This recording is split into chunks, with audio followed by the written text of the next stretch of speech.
तो चलिए खबरों में आगे बढ़ेंगे।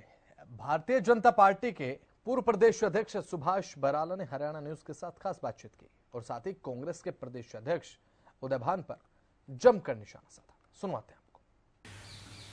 5 राज्यों में चुनाव संपन्न हो चुके हैं। 3 दिसंबर को नतीजे आने हैं। इस पर बातचीत करने के लिए हमारे साथ हरियाणा भाजपा के पूर्व प्रदेश अध्यक्ष व सरकार में चेयरमैन सुभाष बराला जी मौजूद हैं। बराला जी, कैसा देखते हैं इस बार 5 राज्यों के चुनावों को? देखिए, अभी तक 5 राज्य के चुनाव हुए उसमें भारतीय जनता पार्टी प्रमुख रूप से 3 राज्यों में या तो सत्ता में किसी में रही है या सत्ता में थी या सत्ता में आने की हमारी जो कोशिश है वो कामयाब होती दिखाई दे रही है। तो मुझे लगता है कि जहाँ तक ड्यूटी राजस्थान प्रदेश के अंदर थी, वहाँ चाहे हमने वहाँ पर मौके देखे, वहाँ की जनता की इच्छा को हमने जाकर के देखा है कि पार्टी की सरकार बनाने जा रहे हैं और साथ के साथ आपके जो एग्जिट पोल के भी जो इशारा है वो भारतीय जनता पार्टी की सरकार बनने की तरफ है। लेकिन कांग्रेस के अध्यक्ष कह रहे हैं उदय भान कि देश में आने वाला समय INDIA गठबंधन का है और जो 5 राज्यों के जो चुनावों के जब 3 दिसंबर को तो इससे पूरे देश में भाजपा का सफाया होने वाला है। देखिए, जो के परिणाम जहाँ तक एग्जिट पोल का सवाल है उसके हिसाब से भारतीय जनता पार्टी के लिए उत्साह देने वाले हैं। भारतीय जनता पार्टी की सरकार राजस्थान में क्लियर मेजोरिटी की बनती दिखाई दे रही है। बाकी प्रदेशों में जनता पार्टी एग्जिट पोल के हिसाब से कहीं पीछे नहीं है और जहाँ तक वो इंडी अलायंस की बात करते हैं पार्टी के नेता, तो वो इन चुनाव में भी कहीं दिखाई नहीं दिया। वो अलायंस एक दूसरे के खिलाफ काम करता हुआ इन चुनावों के अंदर दिखाई दिया और मैं दावे के साथ कहता हूं, जब तक लोकसभा चुनाव के नजदीक आने की बात दिखाई देगी, जैसे जैसे लोकसभा के चुनाव, इस इंडी अलायंस के लोग, इसके अहम घटक इसको छोड़ते हुए दिखाई देंगे। आज अगर हम बात करें, आज भी इसकी सबसे बड़ी जो पार्टी है मुलायम जी की पार्टी है, उसके मुखिया अखिलेश यादव किस प्रकार से कांग्रेस पार्टी के नेताओं को गाली को दिखाई देते हैं, कैसे एक दूसरे को नीचा दिखाने के लिए, चाहे केजरीवाल की बात करें, कभी कांग्रेस को वो नीचा दिखाते हैं, कांग्रेस उनको दिखाती है। नीतीश कुमार ही राग अलापते हैं, जिन्होंने इस गठबंधन की, मुझे लगता है कि शुरुआत में सबसे नीतीश कुमार थे, आज वो भी अपना अलग राग अलापते दिखाई देते हैं। और इस अलायंस के साथ इन चुनावों में कहीं भी इसकी एक सबसे बड़ी घटक, जो अन्य घटक जिसकी बात की जा सकती है ममता बनर्जी की, वो कहीं भी इन प्रदेशों में इस घटक के साथ दिखाई नहीं दी। तो आप ये देखेंगे, ऐसा तो हो गया है, सारे देश ने देखा है, लेकिन में देखेंगे कि एक एक करके ये दल लोकसभा चुनाव तक अलग रास्ता अपनाते हुए दिखाई देंगे। रही है भाजपा की सरकार। देखिए, एक राज्य है जो भारतीय जनता पार्टी का बहुत कन्फर्म है, जिसमें मैं था प्रत्यक्ष, जिसमें मैं देख करके आया हूँ, राजस्थान। बाकी 2 प्रदेशों में भारतीय जनता पार्टी या सत्ता में अभी थी भी, भविष्य में मुझे लगता है कि इस चुनाव में Bharatiya Janata party exit poll के हिसाब से भी वह बेहतर करती दिखाई दे रही है। लेकिन कांग्रेस, हरियाणा कांग्रेस के नेता लगातार भाजपा पर कटाक्ष करते हुए नजर आ रहे हैं, क्योंकि आज ही हरियाणा कांग्रेस के प्रदेश अध्यक्ष उदय भान से रूबरू हुए थे। उन्होंने भाजपा पर कई सवाल खड़े किए। उन्होंने कहा कि देश को अगर बेचने का काम है तो वो भाजपा ने किया है। भाजपा ने अर्थव्यवस्था चौपट कर दी है, कोई भी ऐसा बचा नहीं जो उन्होंने बेचा नहीं। रेल बेच दी, एयरपोर्ट बेच दिए, कई तरह के उन्होंने सवाल खड़े किए। तो 2024 में जब उनसे बात की गई कि मिशन 2024 कैसे है, तो उन्होंने साफ तौर से कहा कि भाजपा पूरी तरह से जो है इस 2000 भागने वाली है, कहीं भी सत्ता में नहीं आने वाली। देखिए, मुझे लगता है कि कांग्रेस पार्टी के नेता ने कोई बहुत हसीन सपने रात को देखे होंगे। उनको ये धरातल की सच्चाई दिखाई नहीं दे रही कि नरेंद्र मोदी जी के नेतृत्व में गरीब कल्याण की जितनी हो सकती थी उन्होंने जो बनाई, धरातल पर उनका लाभ आम आदमी मिल रहा है। उनको ये दिखाई नहीं दे रहा कि आज किसान के खाते में हमारी सरकार 6-6 हज़ार रुपये डाल रही है। आज उनको ये दिखाई नहीं दे रहा कि कोरोना काल से लेकर के और वर्तमान और भविष्य साल तक के लिए नरेंद्र मोदी जी ने देश के 80 करोड़ परिवारों को फ्री में 5-5 किलो अनाज देने की जो प्रथा शुरू की थी, आगे 5 साल के लिए चलाने की उसकी घोषणा की है। उनको ये दिखाई नहीं दे रहा कि आज किसान को उसकी फसल का लाभकारी मूल्य दिखाई दे रहा है। उनको आज ये दिखाई नहीं दे रहा कि बेरोजगार नौजवानों को हरियाणा सहित पूरे देश के अंदर मेरिट के आधार पर रोजगार उनको मिल रहा है। आज उनको ये दिखाई नहीं दे रहा कि हमारा देश सैन्य शक्ति है, उसके मामले में सैन्य साजो सामान बढ़ाने के मामले में आज हुआ है, ये बात भी उनको दिखाई नहीं दे रही। आज उनको ये बात भी दिखाई नहीं रही कि पूरी दुनिया के अंदर आज भारत का जलवा है, भारत की सरकार का जलवा है, नरेंद्र मोदी जी का जलवा है। लगता है कुछ मन बहलाने के लिए इस प्रकार की बातें आज कांग्रेस पार्टी के नेताओं ने की है। धरातल की सच्चाई कुछ और है।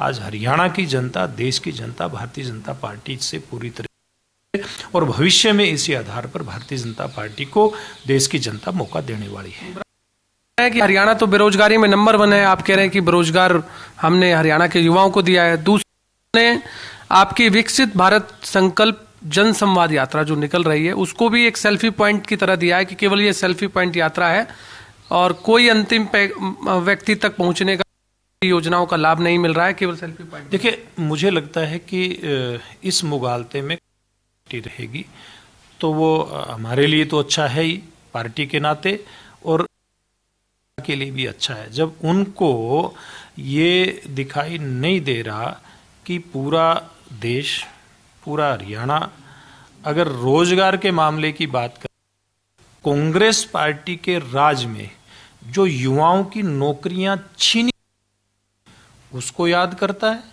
और आज ये भी युवा सीधा सीधा उस बात का एहसास कर रहा है इस सरकार में नौकरी लेकर के कि उनको मेरिट के आधार पर नौकरी देने का काम हमारी सरकार कर रही है। जितनी उन्होंने 9 साल में रोजगार दिए तो भारतीय जनता पार्टी की सरकार अब तक दे चुकी है और 60,000 के आसपास और बाकी हैं। मुझे लगता है कि इन बातों से घबरा करके एक वो झूठा इस प्रकार का मुद्दा खड़ा करना चाहते हैं युवाओं के बीच में, लेकिन मैं आपके माध्यम से कहता हूं कि उनके सपने पूरे होने वाले नहीं हैं। दूसरी तरफ जहां उन्होंने इस यात्रा की बात की है, विकसित भारत यात्रा की, संकल्प यात्रा की जो बात की है, उस बात का डर है कि हमारी सरकार ने जितनी भी गरीब कल्याण की योजनाओं की थी, या तो उनका लाभ गरीब आदमी तक पहुंच गया है या सीधा सीधा यात्राओं के माध्यम से जो आधा दिन एक गांव के अंदर गुजर, गांव का वो प्रत्येक नागरिक जिसको योजना का लाभ मिला है या जिसको योजना का लाभ मिलना है या जिसको योजना के लाभ में कहीं कोई दिक्कत आ रही है, सारी बातों को लेकर के सुनिश्चित करेगी कि योजना का लाभ में मिले। कहीं कोई दिक्कत है तो उस करके कार्यक्रम में भी इस तरह की आपने योजना चलाई है कि जनसंवाद में जो भी व्यक्ति की हानि थी उसे तुरंत आपने दूर करने का काम किया। विकसित भारत संकल्प जनसंवाद यात्रा के दौरान भी आप करेंगे ये? सीधा सीधा यही काम करने के लिए वो लोग गए हैं, अधिकारी उसके बीच गए, तो मौके के ऊपर समस्या का समाधान हो, ये इस यात्रा का प्रयास भी कहा कि इस विकसित भारत संकल्प जनसंवाद यात्रा में बीजेपी का कोई कार्य नहीं है। अब बीजेपी अपने आप को प्रमोट करने के लिए अधिकारियों का सहारा ले रही है, डिप्टी कमिश्नर का ले रही है, एडीसी का ले रही है, एसडीएम का ले रही है, पटवारी का ले रही है, तहसीलदार का ले रही है, उनके माध्यम से अपना प्रचार करा रही है। देखिए, मुझे लगता है कि आज बड़े अनाड़ीपन की बातें उधर से हुई हैं। पहली बात तो मैं ये बता दूं, जनता पार्टी के सब नेता इसकी शुरुआत में रहे, सब हमारे नेता का गांव स्तर के हमारे कार्यकर्ता उस यात्रा के साथ रहेंगे, जिले, विधानसभा के, मंडल के सब नेता साथ रहेंगे। एक बात ये। दूसरी बात ये, क्या उदय भांजी इस बात को नहीं जानते क्या कि सरकारी योजना का लाभ पटवारी ने देना तो पटवारी ही देगा, उसका चौकीदार थोड़ी देगा। चौकीदार को जिस चीज का लाभ देना ही देगा, एसडीएम को देना है तो एसडीएम ही देगा, डीसी को देना तो डीसी देगा। बिना अधिकारियों के मैं उदय भांजी से आपके माध्यम से सवाल करना चाहता हूं कि क्या कोई योजना का लाभ आम आदमी देता है क्या? वो जवाब दें इस बात का। एक भूपेंद्र सिंह हुड्डा कांग्रेस पार्टी अब जन आक्रोश यात्रा पूरे प्रदेश भर में निकाल रही है। हालांकि इससे पहले उन्होंने विपक्ष कार्यक्रम भी किया, हाथ से हाथ जोड़ो अभियान भी चलाया, अब एक जन आक्रोश यात्रा कर रहे हैं। साथ ही कुमारी शैलजा भी अब हरियाणा प्रदेश के भ्रमण पर निकल रही हैं, वो अलग से भी यात्रा कर रही हैं। उनका कहना है कि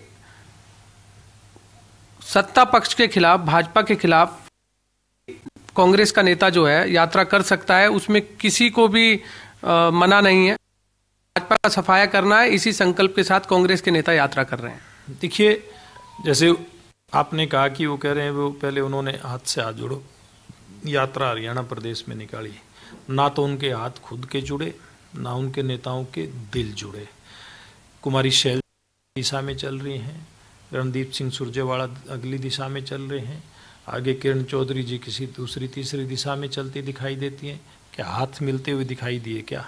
अगली बात आक्रोश की, इस जन आक्रोश में उनका अपना जो आक्रोश है, उनके कार्यकर्ता का आक्रोश है, उनके नेताओं का आक्रोश है, एक दूसरे के प्रति, कार्यकर्ता का कार्यकर्ता के प्रति, नेता का नेता के प्रति, ये आक्रोश ही ठंडा उनका नहीं पड़ रहा। तो मुझे लगता है वो इस प्रकार का जो उनका अंदर का आक्रोश है उसको दिखाने के लिए जनता के बीच में जाए।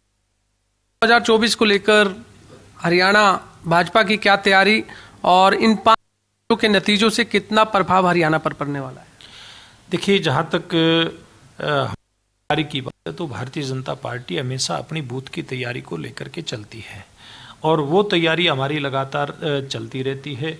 और दूसरी तैयारी आपने देखा कि किस प्रकार सरकार की योजनाओं का लाभ निचले स्तर तक पहुंचे, इस मामले में भी पूरी मशीनरी लग करके जनता में जा रही है, पार्टी का कार्यकर्ता जा रहा है, पार्टी के नेता जा रहे हैं और हमारी पूरी टीम 2024 की तैयारी में लगी हुई है। मैं समझता हूं कि हरियाणा की जनता पूरी तरह से पीछे आशीर्वाद भारतीय जनता पार्टी के ऊपर बना करके रखेगी। बराला जी, एक बार फिर 75 पार का नारा आप लोग, 2019 में भी आपने 75 पार का नारा। देखिए, अभी 75 की बात नहीं, अभी तो 10 की बात है। 10 लोकसभा और 75 पार का नारा। पहले अभी नायब सिंह सैनी प्रदेश अध्यक्ष जो नवनियुक्त हुए हैं, नायब जी का वो कथन नहीं सुना क्या है, लेकिन अभी हमारा पूरी टीम का फोकस लोकसभा चुनाव के ऊपर है। कहीं प्रदेश अध्यक्ष ने किसी संदर्भ में होगी, लेकिन पहले नरेंद्र मोदी जी और फिर यहाँ हरियाणा की बात। 75 पार तो नहीं दोगे ना इस बार आप? देखिए, वो तो टीम बैठ करके तय करेगी, टीम बैठ करके तय करेगी। एक लास्ट है, प्रतिभा से परिवर्तन अभियान की शुरुआत कांग्रेस ने की है।